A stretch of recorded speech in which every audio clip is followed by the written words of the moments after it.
Welcome back नाजरीन। आज हम बात करेंगे ताकत, दिफा, इत्तेहाद और बदलती हुई आलमी तरजीहात की। तो करना क्या करो फिर। ठीक है जी।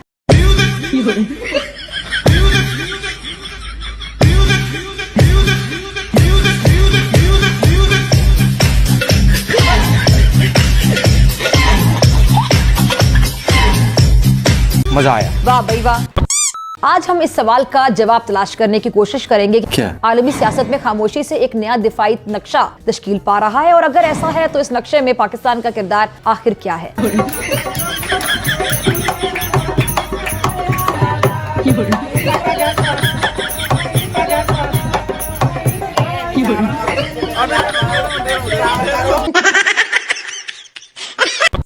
क्या पाकिस्तान एक फैसला कुन खिलाड़ी बनता जा रहा है?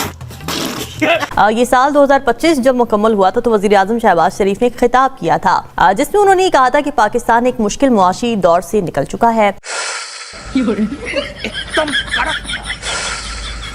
Even at the cost of reputation, even at the cost of reputation, क्या कहते हैं?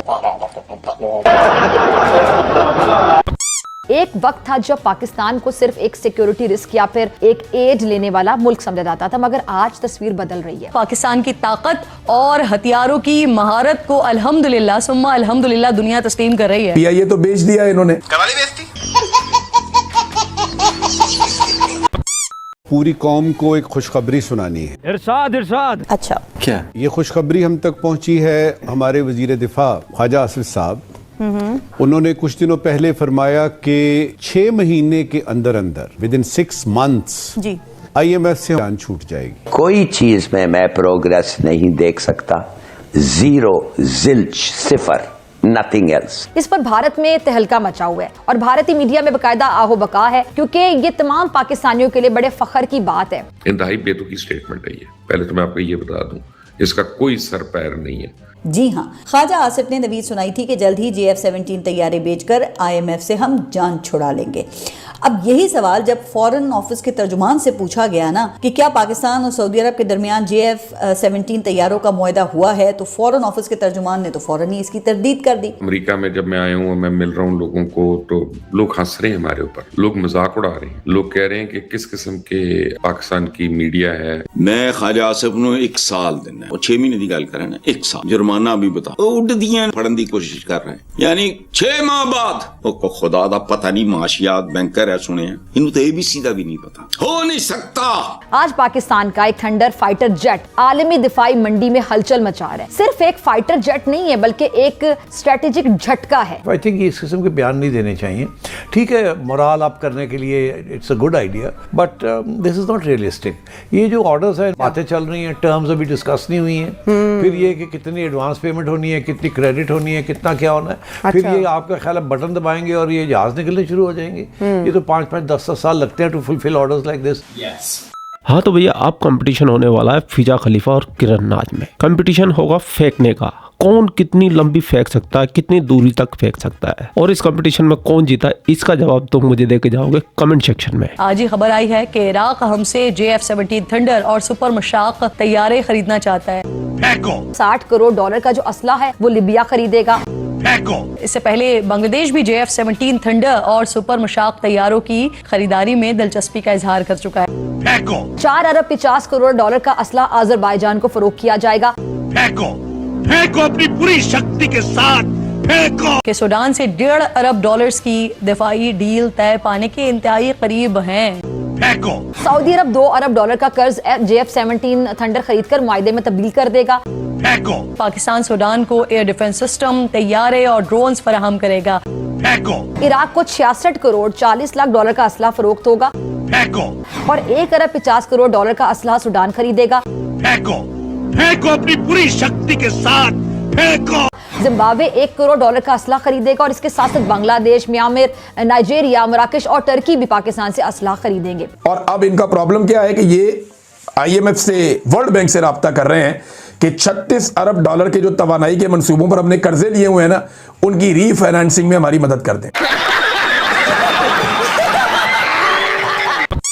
ये याद रखिएगा कि वजीर दिफा पहले ही कह चुके हैं कि हमें जहाजों के इतने ऑर्डर्स मिल रहे हैं कि शायद 6 माह बाद हमें IMF की जरूरत ना रहे। तो ये बजाय पुराने मर्ज का इलाज करने के एक नया मर्ज अपने लगवाने चलेगी, आलमी बैंक से कर्जा रीफाइनेंस करवाना, और वो ज़ाहिर अपनी शराइत पे करेंगे, मजीद निजकारी के इदारे मांगेंगे बेचने के लिए, आपके पास कुछ रहा नहीं। अब किसकी बारी है? अब इस्लामाबाद एयरपोर्ट बेचने जा रहे हैं, कुछ इलेक्ट्रिक सप्लाई कंपनियां हैं हैदराबाद की, शक्कर की, वो भी बेचने जा रहे हैं, सड़कें भी बेच देंगे, और इन्होंने गवादर बेच दिया है। गवादर में जो पाकिस्तान का हिस्सा है वो 10% से भी कम है। ये हमारी बहुत बड़ी अचीवमेंट है।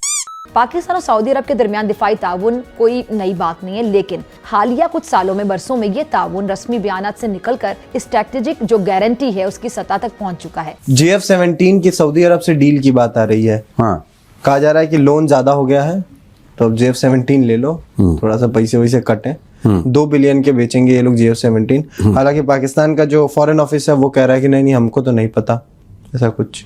मैं एक बात बताऊं सर, ये पाकिस्तानी खुद र्यूमर उड़ाते हैं, ये खुद झूठ बोलते हैं।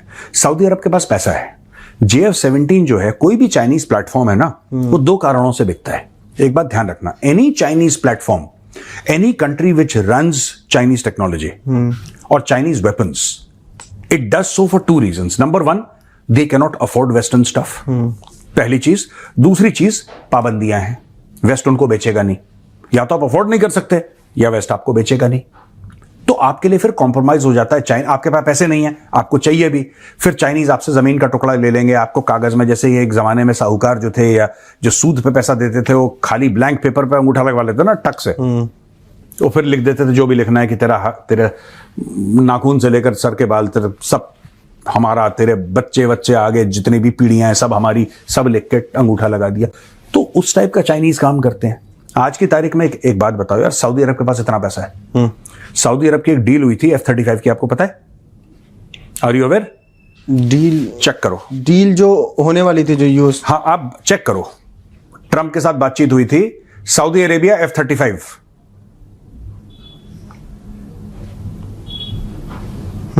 Saudi, why does Saudi Arabia want it? Saudi Arabia F-35 sale है। सऊदी अरेबिया खरीद रहा है F-35। हाँ जी सर, ये अभी 1 महीने 1.5 महीने पुरानी ही खबर है। सऊदी अरेबिया और crown prince Mohammed bin Salman की डायरेक्टली डोनाल्ड ट्रंप से बात हुई है, डोनाल्ड ट्रंप से okay.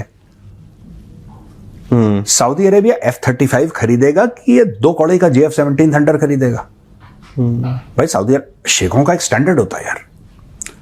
Crown prince Mohammed bin Salman has a certain standard, he is not going to go and take this बड़ी रबिश कैन, जिनको Chinese भी धीरे धीरे रिजेक्ट कर रहे हैं पाकिस्तानियों को। तो ज्यादा से ज्यादा ये होगा कि अगर डील हो जाती है, सऊदी अरब नहीं फ्लाई करेगा, सऊदी अरब ये फ्लाई नहीं करेगा। सऊदी अरब सिंपल सी एक बात बोलेगा कि जो ग्रुप्स को हम लोग सपोर्ट कर रहे हैं तुम उनको दे दो।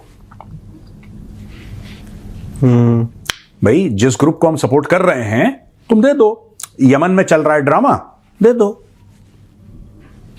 उनको चाहिए ना to get an upper edge, दूसरे के पास नहीं होगा एयरक्राफ्ट फिक्स विंग फाइटर, आप दे दो यार। देखो साफ सीधी बात है, राइट? सऊदी अरब के पास F-15 है, आई थिंक कतर के पास भी F-15 है, देखना। सऊदी अरेबिया F-15 देखो, ईगल है कि नहीं है। हम ऑनलाइन चेकिंग कर रहे हैं दोस्तों, यहां पे ऑनलाइन रिसर्च हो रही है, मतलब लाइव रिसर्च हो रही है आपके सामने।